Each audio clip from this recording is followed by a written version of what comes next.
Azolindizisela phezulu iflag laseNingizimu Afrika e-Ivory Coast amaciko akuleli emcimbini weSinufo Cultural ozobanjelwa eQuito okusuka ngoLwesine kuyoshaya umgqibelo.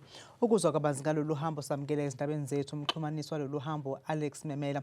Msuthu siyakwamukela ezindabeni zethu.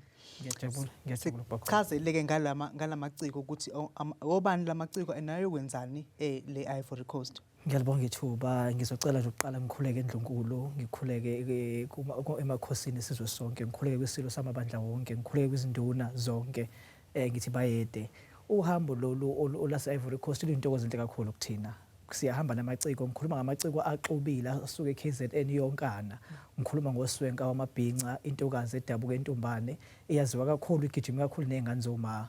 Kodwa yasiyaphuma kithi izozimela yona eceleni, kukhona uSpikili, kukhona uQagela Nxumalo, kukhona uSuka lentombi. It's a combination of into yesintu yomaskandi nento yengoma nento yokugiya. So eIvory Coast sobe iyobibhikwa ingoma.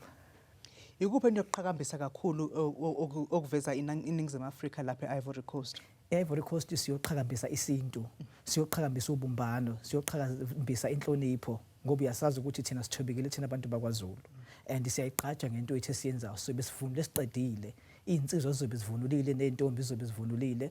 Okunye okuhle kakhulu ukuthi intombi ngoba sihamba nje sibawu 21 ngami, intombi zo15, insizwa zo5.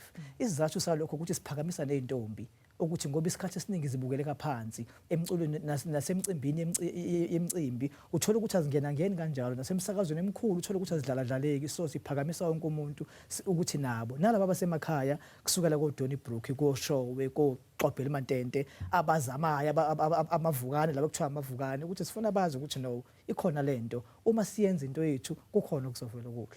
Ngathi biyaqala lobudlelwane lobo bukhona manje beNingizimu Afrika neIvory Coast kulezi zamaciko. Ungathini kubantu abenza amaciko la eNingizimu Afrika ababona sengathi amaciko vela kuzona izinto eziqhakanjiswa phezulu kodwa mangabe sekufika amathuba afana nalawo? Ngingathi kubona nesizulu siyasho siqala ushayela endlini ngaphambi kokuthi ushayele eminyango. Kubalekile ukuthi thina la eSouth Africa sesiqhakambise ngabantu bethu abakhona bangaze babone abantu bangaphandle sikhona thina.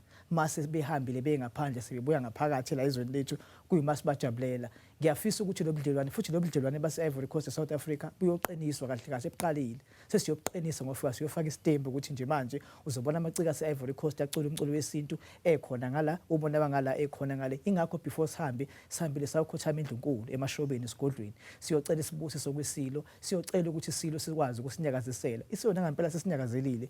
Ngibonga kakhulu i-province of KwaZulu Natal, ngibonga uSport Art and Culture International ne-Art and Culture KZN eholwa uMEC umuntu omhle Khawula ngento ezinhle abasenzele sona ukuthi kuhambo lwethu lubuluhle.